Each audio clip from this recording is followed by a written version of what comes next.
Hello दोस्तों, उम्मीद करता हूँ कि आप सब खैरियत से होंगे। तो आज की इस वीडियो में हम जिस ट्रिक के बारे में बात करेंगे वो है कि कोटेशन, दूसरा है इन्वर्टेड कामास और तीसरा है एब्रीविएशन। तो चलो इस कोड पे चलते हैं और देखते हैं कि कैसे काम करता है। तो पहले तो ये कि कोटेशन हम किस लिए इस्तेमाल करते हैं। कोटेशन हम अगर किसी दूसरे से वेबसाइट से हम कोई चीज़ लेते हैं, मतलब या कोट हो या कुछ और हो, तो हमें उसे साइट मतलब देना पड़ता है कॉपीराइट इशू को, कॉपीराइट इशू ना हो इसलिए। तो हमें ये ब्लॉक कोट हम इसलिए इस्तेमाल करते हैं। और दूसरा है इन्वर्टेड कामा, ये भी सेम काम करता है लेकिन इसमें हम पैराग्राफ में ये इस्तेमाल करते हैं इन्वर्टेड कामा। ये भी उसे साइट देने के लिए इस्तेमाल करते हैं, लेकिन इसमें वो वेबसाइट मेंशन नहीं होता और ब्लॉक कोट में वेबसाइट मेंशन होता है। तो चलो शुरू देखते हैं यहाँ। तो हम इसको कमेंट करते हैं पहले इसको और फिर यहाँ हम लिखते हैं ब्लॉक कोट। ठीक है, तो और यहाँ पर पी का टैग बनाते हैं पैराग्राफ का। तो पहले हमने जिस साइट से वो लिया है, मतलब कोई जुमला है या कुछ भी है, ठीक है, तो वो वेबसाइट हमें यहाँ लिखना पड़ता है। जैसे अगर वो कोई चीज़ है, हमने विकिपीडिया से लिया है तो विकिपीडिया यहाँ लिखते .org है या क्या है जो भी है, लेकिन यहाँ पर वेबसाइट लिखेंगे। और जो हमने वो लिया है सेंटेंस है वो हम यहाँ लिखते हैं। एक सेंटेंस है मेरे पास पड़ा है, did you ever stop thinking, did you ever stop thinking and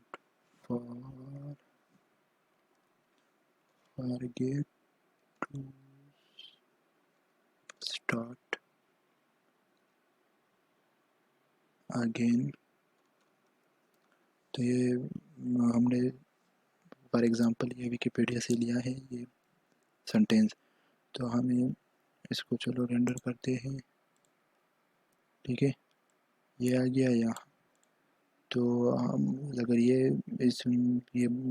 sentence जिसने लिखा है, अगर वो बंदा यहाँ हमारे साइट पे मतलब विज़िट करता है और ये दिखता है कि ये तो मतलब मेरा सेंटेंस यहाँ पे इस्तेमाल किया है, तो अगर चेक भी करेगा यहाँ से तो इसको पता चलेगा कि हाँ इसने मेरा वेबसाइट यहाँ मेंशन किया है कि ये मैंने वहाँ से लिया है। तो कोई मतलब वो इशू नहीं होगा कॉपीराइट का। और वो ये दूसरा जो है, दूसरा इन्वर्टेड कामा का जो है, ये हम ये खुद पैराग्राफ, ये पूरा पैराग्राफ को लेगा। ठीक है, और ये जो दूसरा है ये हम इसी पैराग्राफ पे ही करते हैं,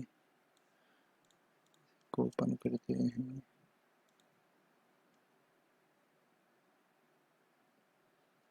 ठीक है, तो ये हम इसी पैराग्राफ पे ही यूज़ करते हैं ये इन्वर्टेड कामा का जो टैग है क्यों। तो हम यहाँ से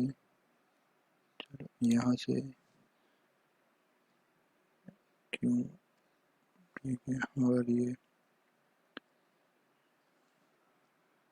यहाँ तक ये हम इन्वर्टेड कामा में मतलब हम इसे इन्वर्टेड कामा में बंद करना चाहते हैं। कुछ किसी बंदे का मतलब शेड हो या कुछ ऐसा हो जो हम हाईलाइट करना चाहते हैं, इसलिए हम इन्वर्टेड कामा में इसे बंद कर देते हैं। तो अब इसे रेंडर करते हैं और देखते हैं। तो ये हो गया यहाँ से यहाँ तक, ये इन्वर्टेड कामा में ये भी सेम चीज़ है, लेकिन ये यहाँ पे इसका मतलब है कि ये हमने कहा कहीं और से, मतलब किसी का सेट है, किसी ने यहाँ सही कहा है तो हम इसलिए यूज़ करते हैं। लेकिन जो ब्लॉक कोड है इसमें हम बाकायदगी से वो वेबसाइट भी मेंशन करते हैं, और ये जो इन्वर्टेड कामा जो है ये बस सिर्फ हम हाईलाइट करते हैं। ठीक है, तो ये दो इंशाल्लाह उम्मीद करता हूँ कि आपको समझ में आया होगा।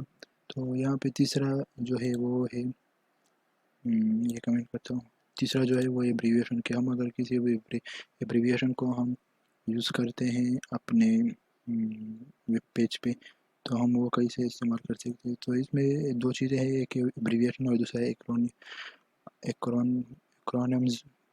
एक्रोनिम्स है।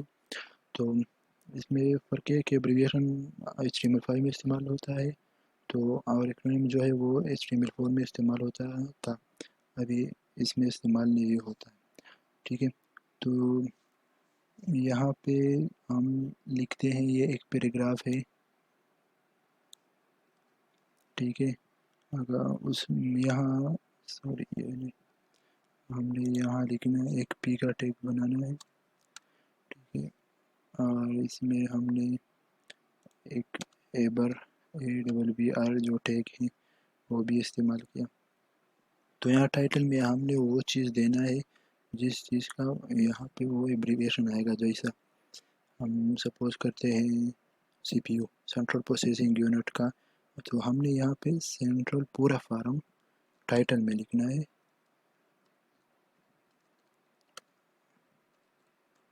ठीक है, और जो एब्रीविएशन है वो हो यहाँ लिखना है CPU।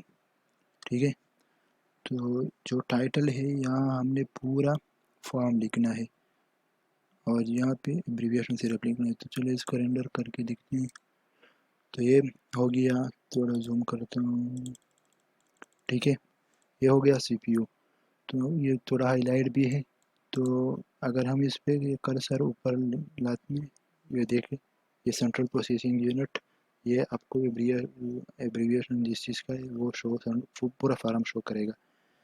तो एबर का यही काम है। और दूसरा जो एक्रोनियम है वो इसी का भी सेम चीज़ है, बस सिर्फ जो एबर है यहाँ पे चलो ये भी इस्तेमाल करते हैं। पी का टैग हमने लिखा और यहाँ शायद नहीं होगा। ठीक है, यहाँ पे एक्रोनियम नहीं आ रहा, वो HTML4 में इस्तेमाल होता था। तो उम्मीद करता हूँ कि आपको ये समझ में आया होगा। अगर समझ में नहीं आया होगा तो प्लीज़ कमेंट करिए, और जो मसला हो वो डिफाइन करिए, तो इंशाल्लाह मैं इसका रिप्लाई दूंगा। तो आज के लिए बस इतना ही काफ़ी है। ओके, खुदा हाफिज़।